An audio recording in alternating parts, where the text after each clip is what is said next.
Good evening, good morning, or good afternoon, depending on when you're watching this. This is going to be chapter 4 of Psychic Warfare, the Mind Frontier. And we're going to move into potential military uses, intelligence, personnel, communications, electronic equipment, and weapons. And then I'll stop it again here and just do another video for each succeeding chapter thereafter. So let's just get right into it. Potential military uses. It should not be hard for anyone to envision potential military uses of the powerful psi capabilities discussed thus far. Telepathy, precognition, dowsing, remote viewing, and psychokinesis offer an endless list of possibilities. In 1984, Charles Honorton, director of the Psychological Research Laboratories in Princeton, said, "There is potential for military and other uses, but psi has not reached the application stage." Let's look at some specific military uses before addressing implementation of the issue. Intelligence. Just like Croesus in 550 BC, remote viewing and precognition can break through barriers of time and space to perhaps eliminate the word secrecy from our vocabulary. In 1976, CIA Director George Bush enthusiastically gave retired astronaut Edgar Mitchell, quote, permission to organize high-level seminars at the CIA to discuss possible intelligence applications of parapsychology.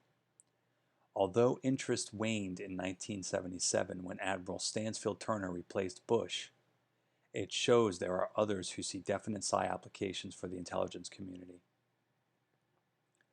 So seeing George Bush in there and Edgar Mitchell, who was the astronaut we saw on the Apollo mission, who was doing experiments with ESP, I guess while he was on the mission, that really does paint his presidency in a new, a new light, I think. Let's continue on here. As mentioned earlier, 4 of the best-known U.S. parapsychology laboratories are certain that psi can be used for espionage. Those 4 labs must have known about Project Scannet. In a previous section of this paper, I quoted Henry Griss and William Dick's 1978 book, where 2 U.S. psychics describe super-secret military installations and even the contents of confidential files at the installation. Ronald McRae's 1984 book gives more details on this actual test. So we're going to read in a little bit about that test, and this is probably an excerpt from the book. Psychics versus the CIA. Extrasensory perception against the most sophisticated codes known to the U.S. National Security Agency. Remote viewing against satellite photography and top U.S. agents behind the Iron Curtain. The whole of the U.S. national security apparatus cooperating to make cheating impossible. The test was dubbed Project Scatnet, an impossible test with impossible results. Put off Targ and the psychics won. The following example demonstrates some results. On impulse, Puthoff gave Price the coordinates for the latest series of targets selected by the CIA, including an area in Virginia approximately 135 miles southwest of Washington, D.C. 3 days later, he got Price's 5-page written response in the mail, beginning with a description of the area from an altitude of 1,500 feet and ending with a tour through the building interiors. The tour was complete with description of equipment, names from desks, and, just to show he was serious, a list of a dozen labelings on file folders locked in a filing cabinet. 3 weeks later, the CIA informed him, Puthoff, that Price was right. Exactly right. The other psychic, Swan, although sometimes ambiguous or off the mark, also was remarkable when he described a previously unknown Soviet installation sketching buildings and rail lines and noting an unusually high proportion of women among the personnel. A U.S. spy satellite verified Swan's report 3 months later. Let's just stop on that for a minute. I'm not sure why the CIA would take 3 weeks to respond if this was a CIA program. Sure, you could say that the various aspects of the CIA have different groups and different compartments and departments doing different things.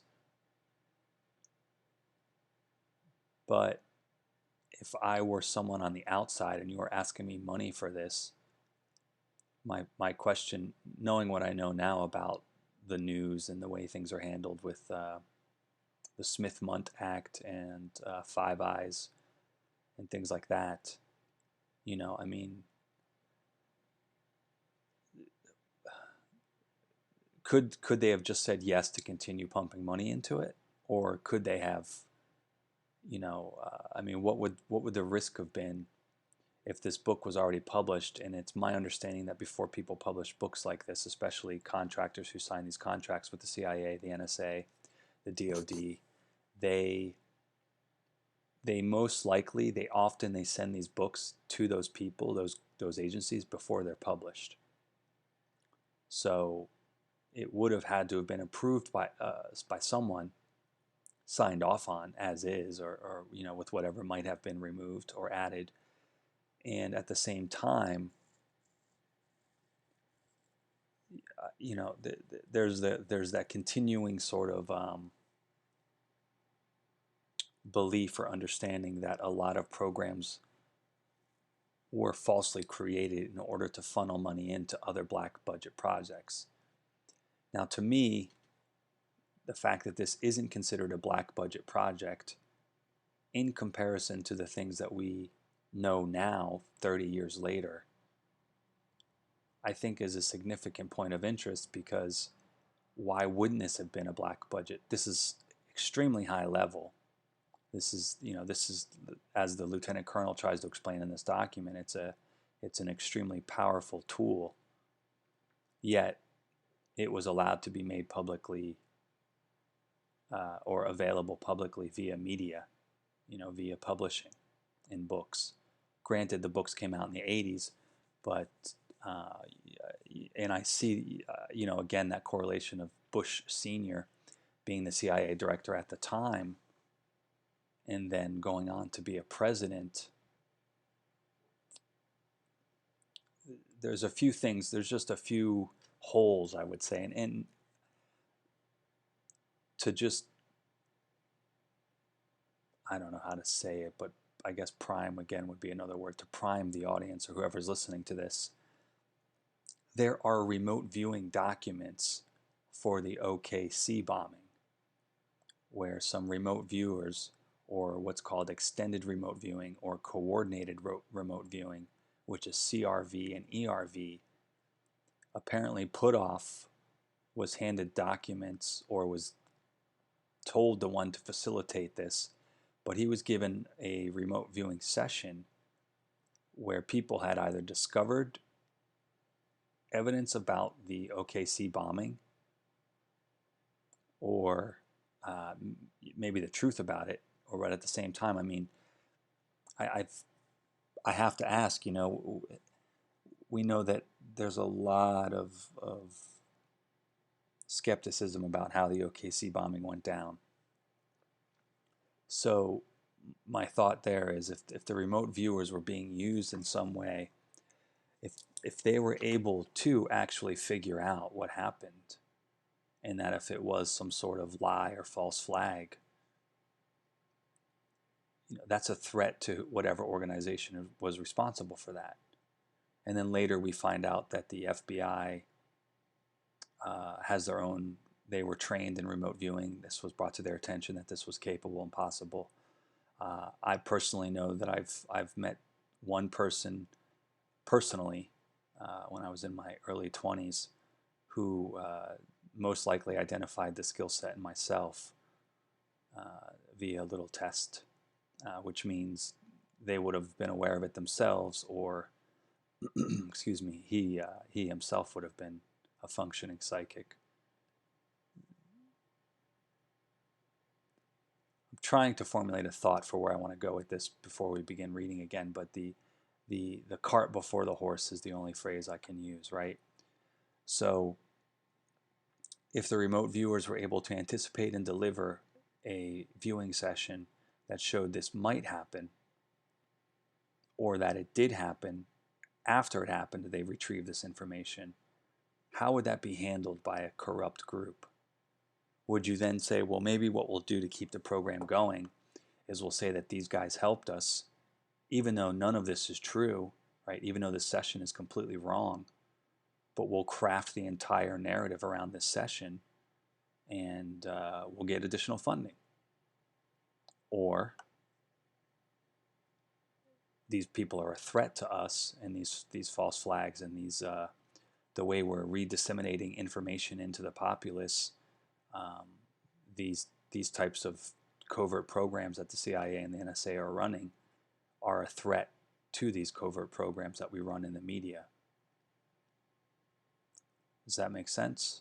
Right? I mean, I have to be strategic about this, and again, I'm not a skeptic of it, but I'm always looking for ways to be skeptic of it, and I could certainly see the need for more money generating an RV session that closely tied with a current event that was big news during the 80s, and using parallel construction here.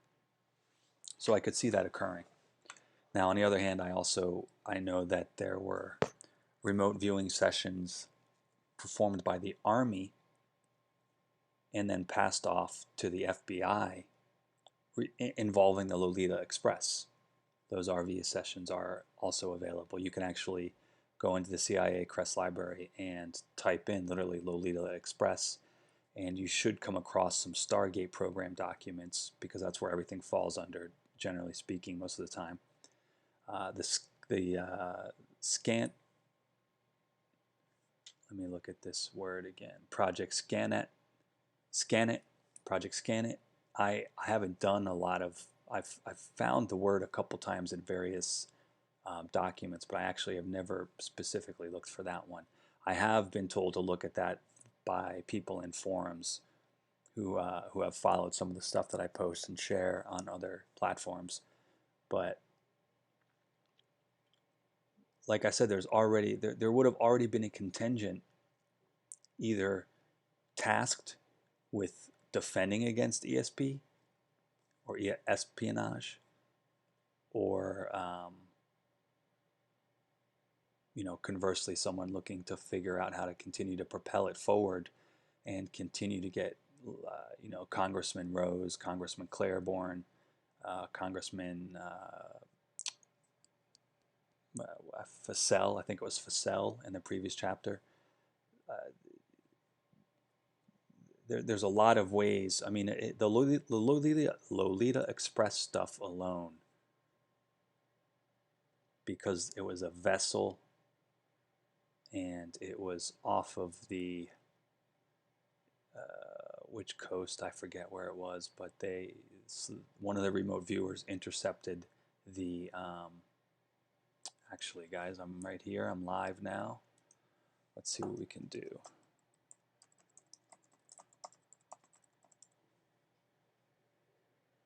I don't know how fast I'm going to be able to find this, so if I have to deviate, if I have to sort through a lot of stuff here, I'm not going to go through this. I'll continue reading on with the chapter.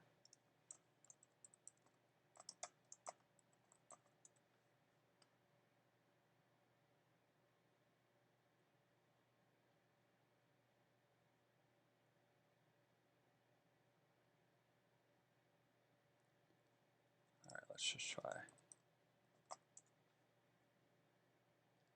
That's funny that they're all not. Okay, so we got the Sunstreak report. There we go. Lola or Lolita.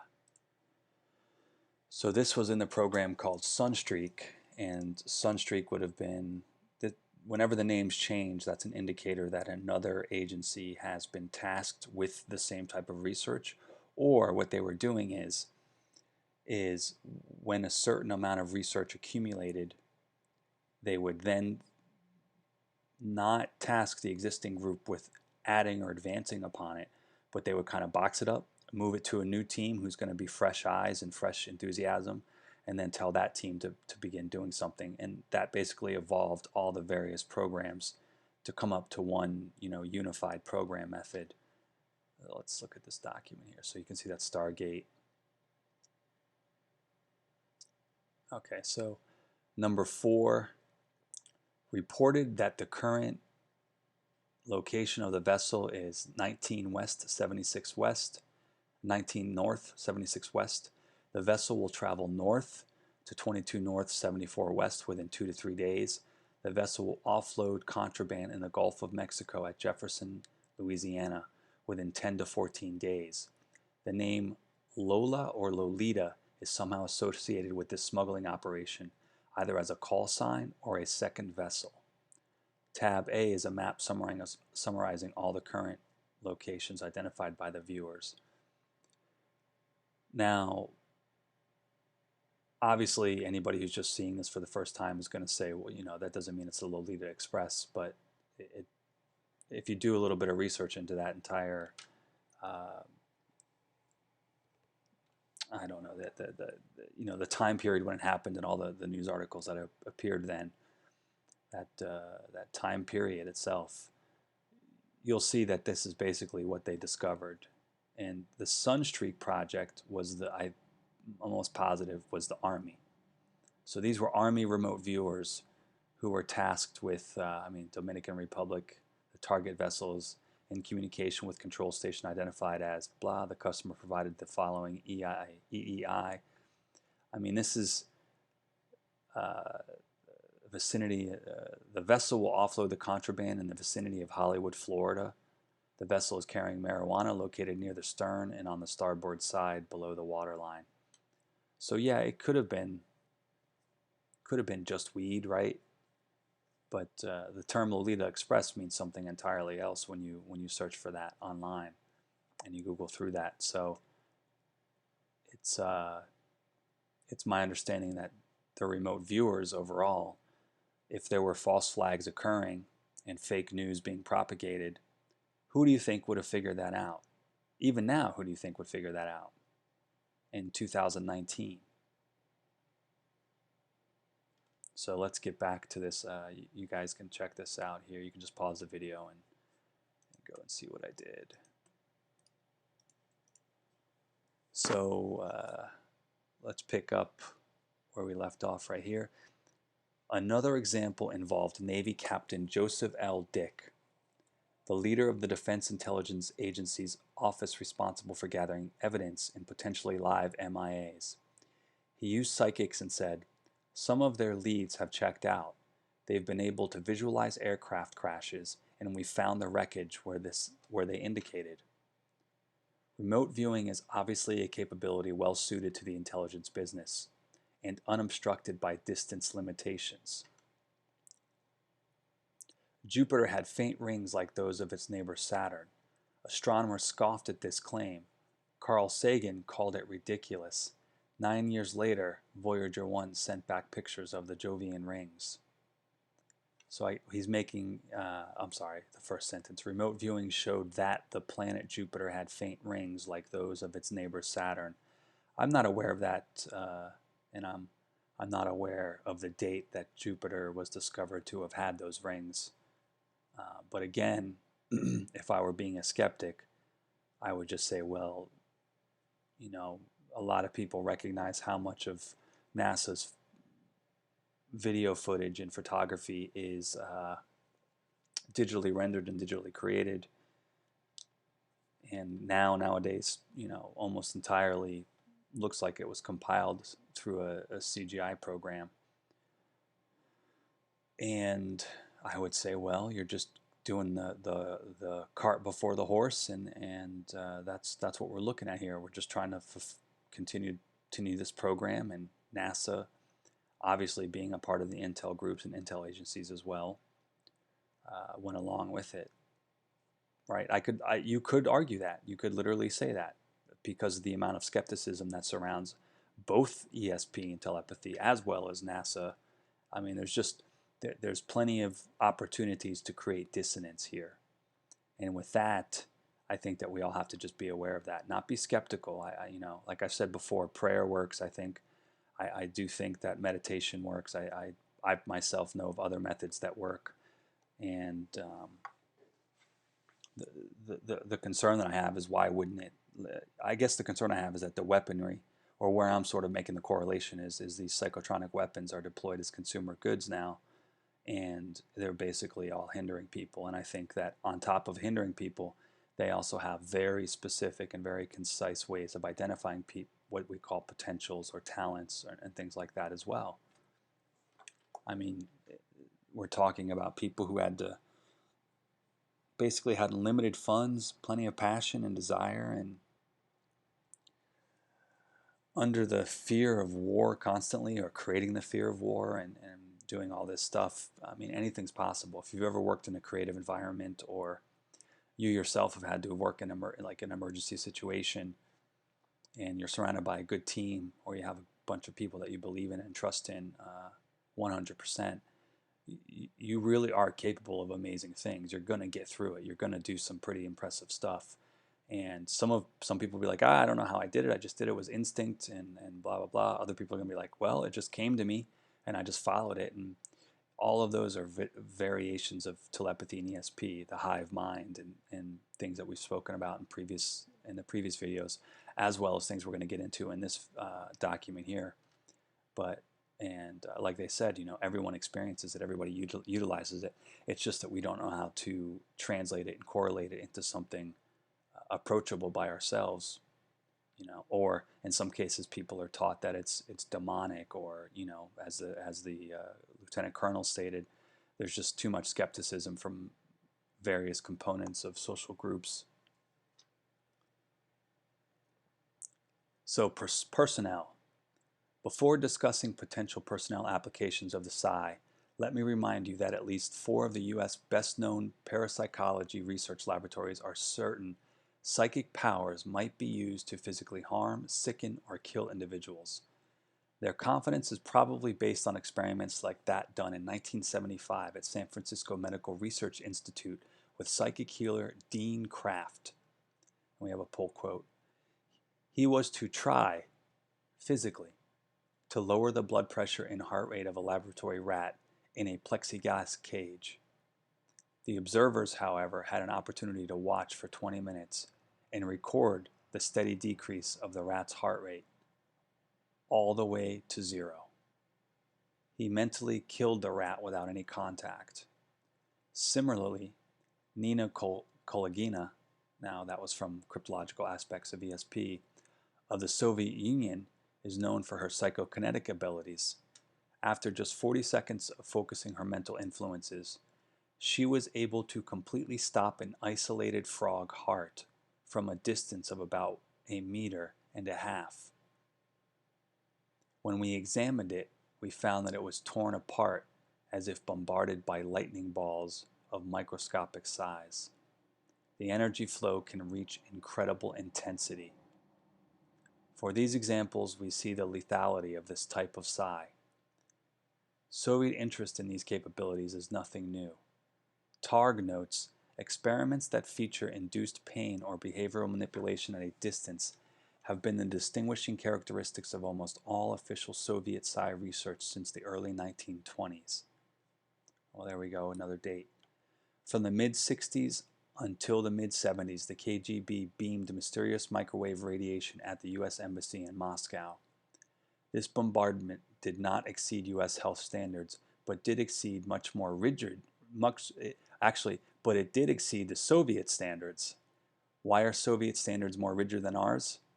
And why were they putting U.S. Embassy personnel at greater risk than they would allow their own personnel for no apparent reason? From a more positive view, psi could be used to monitor and even restore health from great distances. A doctor could diagnose and treat many patients via remote control. Or better yet, experiments in biofeedback have shown that our minds have the ability to control much of our own physiology. We can control our own physiology and heal ourselves. When discussing the interaction of mind and matter, Alexander said, "The functions of the autonomic nervous system previously thought to operate independently of the conscious mind, can be controlled. With training, we can develop this ability to control stress, fear, and even bleeding. Another potential area for psi use is personnel training. In 1982 at Fort Hood, Texas, the Army tested a program where soldiers practiced visualizing their combat tasks to improve their human performance. An expanded contract was then initiated to train Green Berets' meditation skills so they could adapt to long hours behind enemy lines. What about executive decision making and stress management? In today's analytical and statistical world, we tend to underdevelop our gut instincts. But good leaders and visionaries recognize the value of highly sensitive intuition. Albert Einstein said the really valuable factor attributing to his theory of relativity was intuition. Targ says through psi, you can learn to evaluate the reliability of your intuitive impressions. We move on to the next chapter, communications. But, let's look at these pages real quick again. Alexander said the functions of the autonomic nervous system previously thought to operate independently of the conscious mind can be controlled. With training, we can develop this ability to control stress, fear, and even bleeding. Green Berets were taught meditation skill. All this just seems logical and reasonable to me. It's not, it's what I would have done too, right? If it works, let's keep our soldiers from going crazy and teach them some other additional skills. Especially since we know, again, if you're a religious person or into the occult arts or anything like that, all of the books speak of very similar skills and abilities, and it's interesting that I don't want to. I shouldn't jump over the dead frog. That's ridiculous, and the rat that was in the cage, in the plexiglass cage.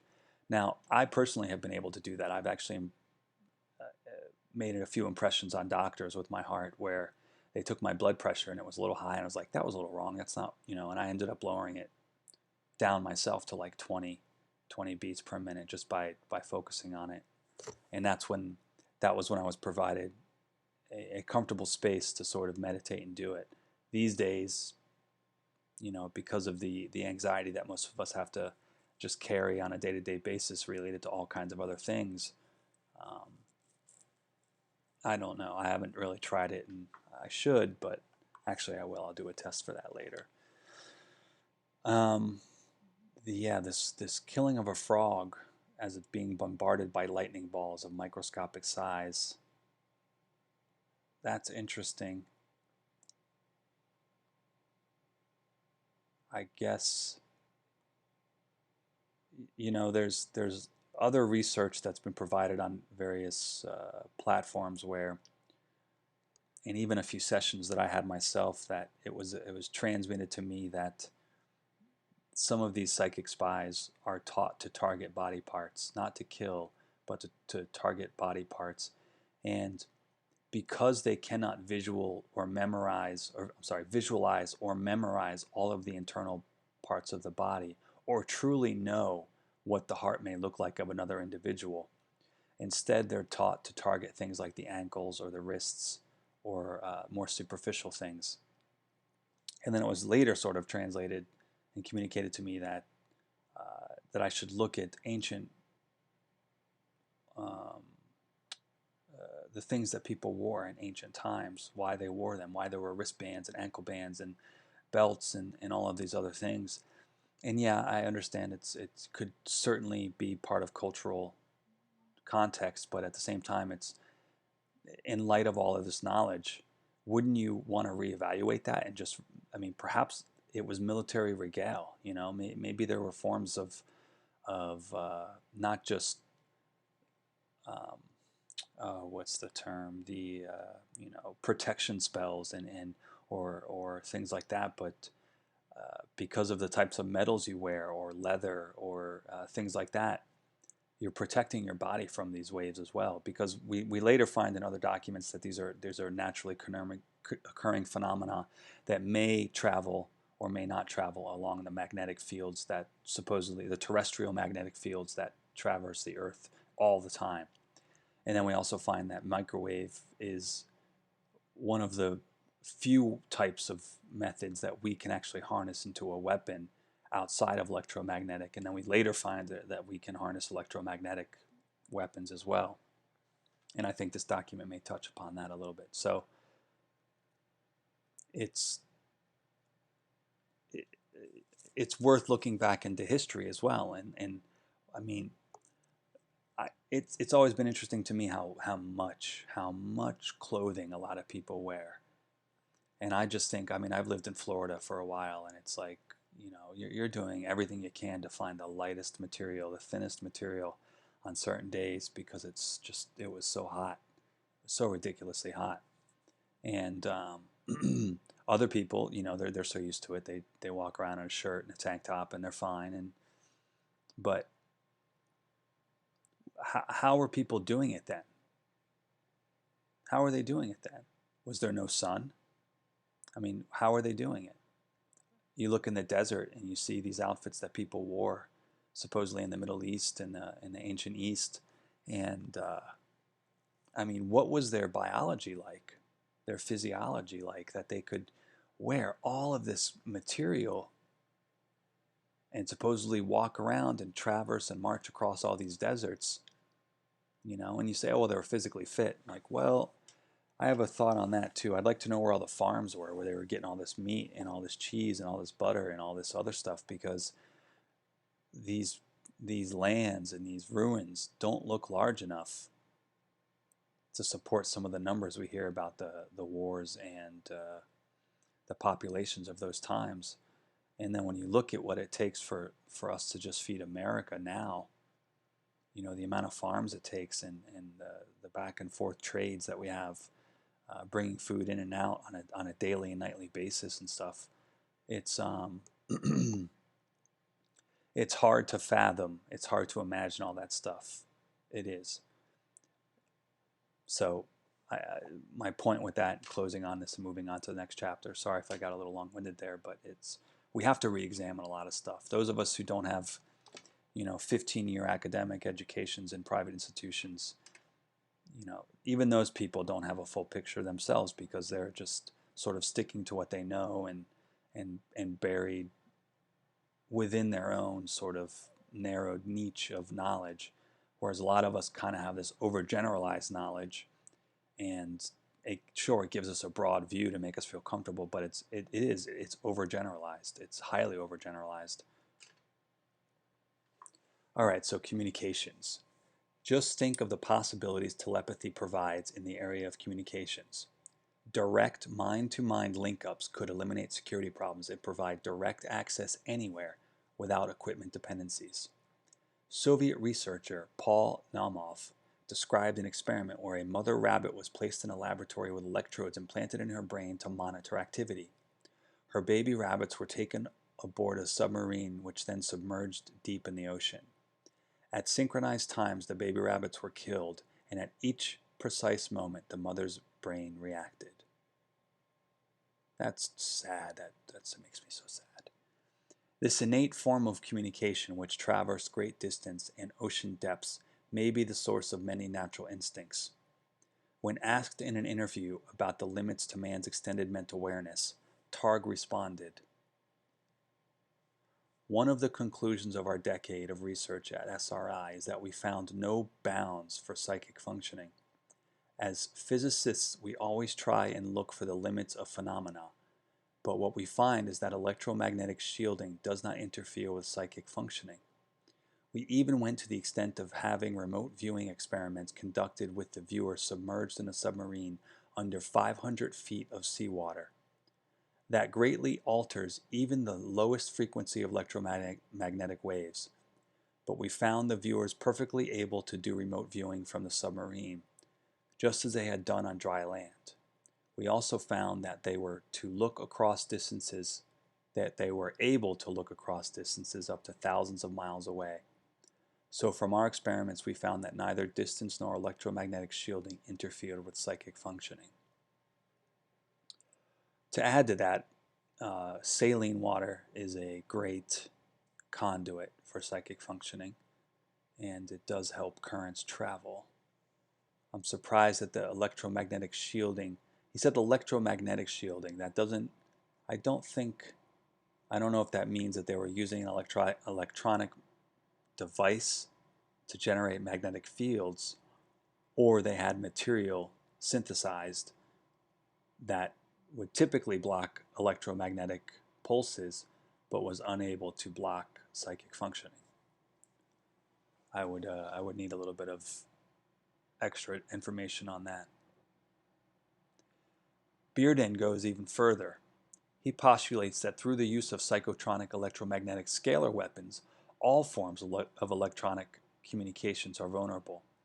He supports an emerging theory of local general relativity, LGR in parentheses, which does not assume that local spacetime is always flat, but rather allows the individual conservation laws to be violated locally. The major implication of this startlingly new engineering physics is that one can engineer physical reality itself. Communication faster than light speed is possible. All right, so as awe-inspiring as that sounds, recognize that this is coming from a lieutenant colonel in the United States Air Force. So I don't think that these people would make these statements lightly. Sure, there's a lot of people who can make exacerbated comments, but they're referencing pre-existing research that's 20, 30 years old already by the time he's writing this. Excuse me. Electronic equipment. Many researchers are concentrating on tests of low-energy psychokinesis called micro-PK. Typically, the psychic subject tries to influence a simple mechanical or electrical system, such as a sensitive thermometer or computer microchip, which can be affected by very low levels of energy. Robert John, Dean of the School of Engineering and Applied Science at Princeton University, says, such tests have shown consistently positive results. If a microchip and other electronic equipment can be mentally manipulated, the new high-tech information revolution has just been handed a deadly setback. Financial institutions, businesses, governments, and those dependent on computers are suddenly very vulnerable. This apparent capability has created a paranoia amongst talented psychics in the parapsychology field, perhaps with some justification. Researcher Jeffrey Mishlove believes that anyone with the ability to jam computers would probably have to be destroyed. Well, that's interesting.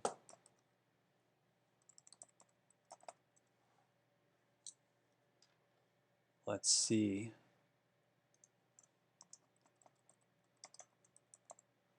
Because Jeffrey Mishlove has a show called New Thinking Aloud, and he has interviewed Russell Targ himself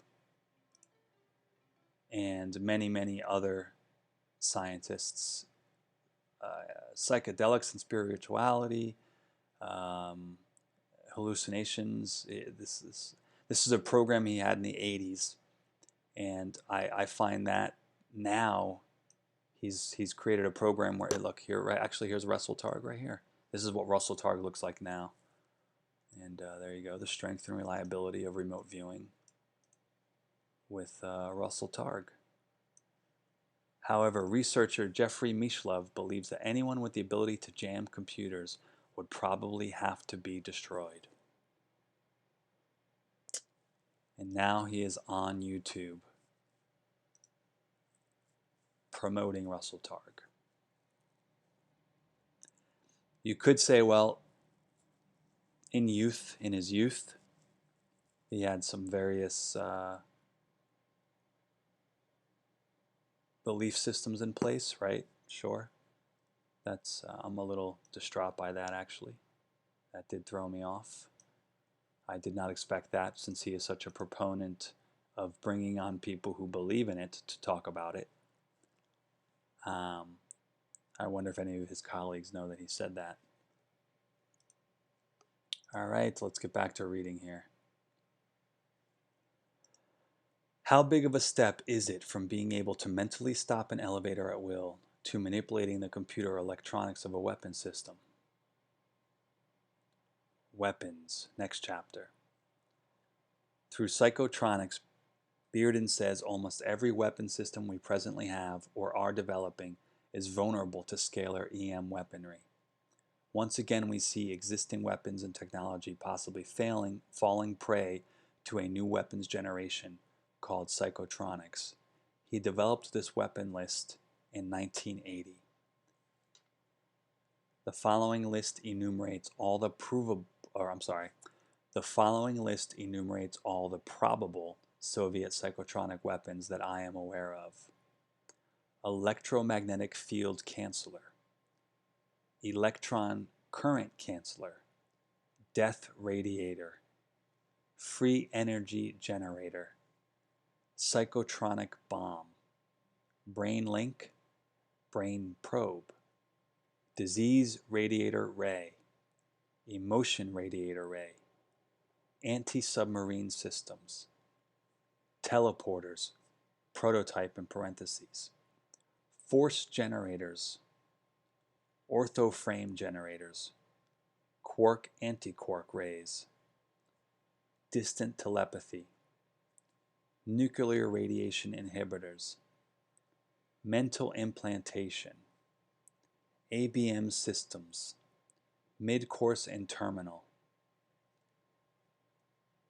materializer shields, sweeps for nuclear debris, AAA systems, anti-satellite systems, Tesla effect weapons, earthquake generators, anti-vehicle systems, and weather control systems.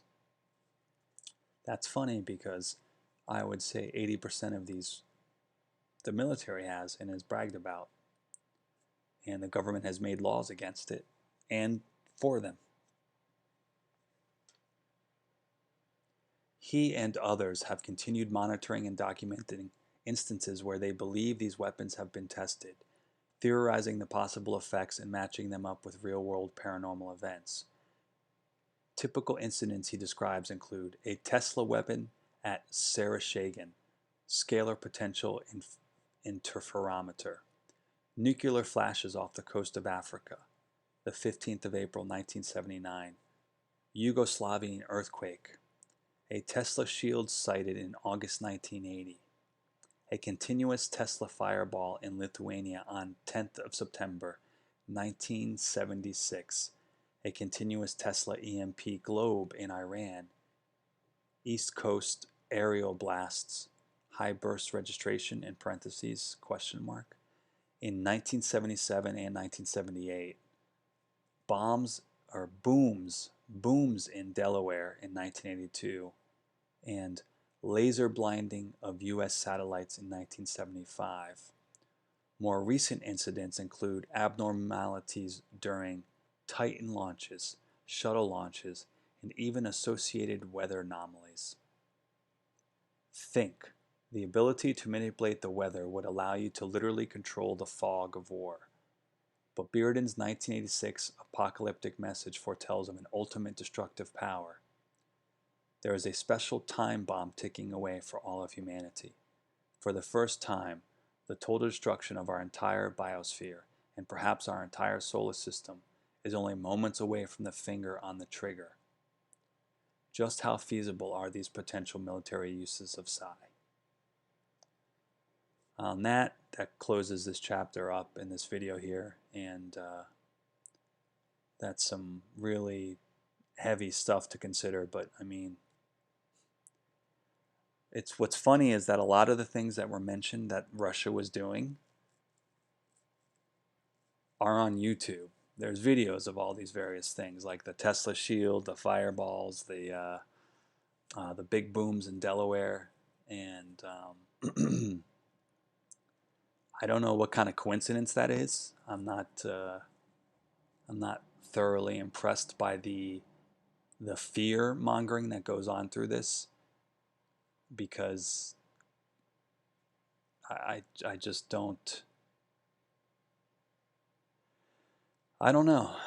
I guess if this was written in the 80s, they would have to have a mechanism for identifying people, right? We see weather control systems. We know all earthquake generators.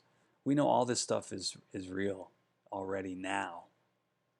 And it's most likely our own government that's using it because it occurs on our land, in our country. And like I said, there's that underlining black budget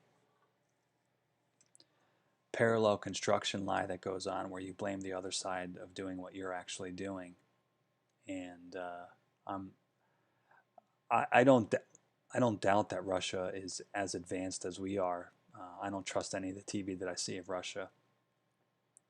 I don't, especially since in the previous document and many of the other documents that I've read, how much Russian research they actually have. Right, where these scientists were sharing things openly to each other for the common good, I guess amongst their groups, maybe not the world, but they all had an ethos among them where, you know, they were going to share what they could with each other within the confines, within the bounds of the secrecy acts they all signed. Now, to take the paranoia a little further, you could say, well, the CIA fabricated every bit of the Russian research they say they confiscated. Well, you could say that, but the thing is there's also documents showing that the Russians just willingly handed it over as well. So there was a collaboration occurring. These aren't fake documents, as well as China, as well as Japan. There's enough evidence to show that London had research facilities taking place. We see that Edinburgh was made aware of the documents, at least in this specific document here. So we know that almost every country is practicing a variation of this. I myself may have communicated already in some other various videos that we know Maimonides, John Hopkins, Beth Israel, Mount, I don't know if it was Sinai, but it could have been Sinai. Many well-known hospitals, corporatized well-known hospitals now, in their records, if they dig deep, or if they're not already involved in it still, have been researching all this stuff before the CIA and NSA got involved. It's my contention that the hospitals were ahead of the intelligence agencies because a lot of those hospitals were religiously based in the first place, and most of this knowledge, if you would have grown up in the 1800s, 17, 18, 1900s with this knowledge in your family, you're going to have various families that say, don't tell anybody you're going to do it because you're going to get burned at the stake. You know, you have to learn how to control it. If she does it or he does it or my child exhibits this stuff in the wrong time, there's people that are going to freak out, you know.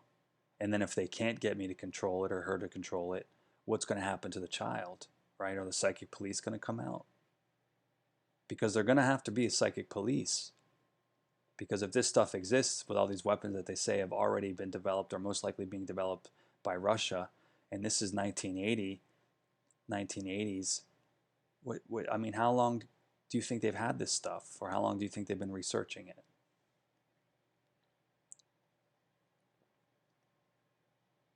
All right, I'm going to end this here. Try to have a good night. Obviously, do the research on your own. I actually sent out some videos on weather modification, even one that I filmed myself.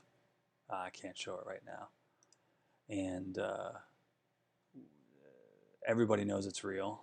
Everybody's not...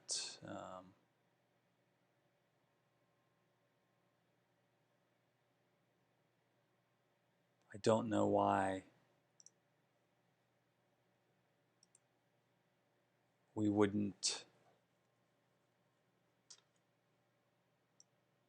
want to be paying attention to this. It's clear that it's occurring. This guy does a pretty damn thorough job of going through what's out there right now.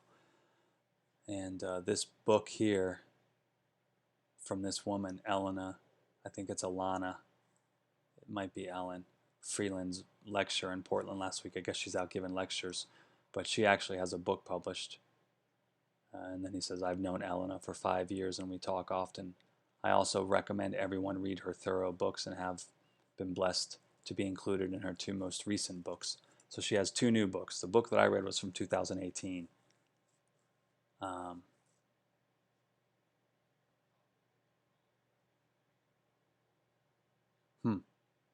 the Environmental Modification Accountability Act.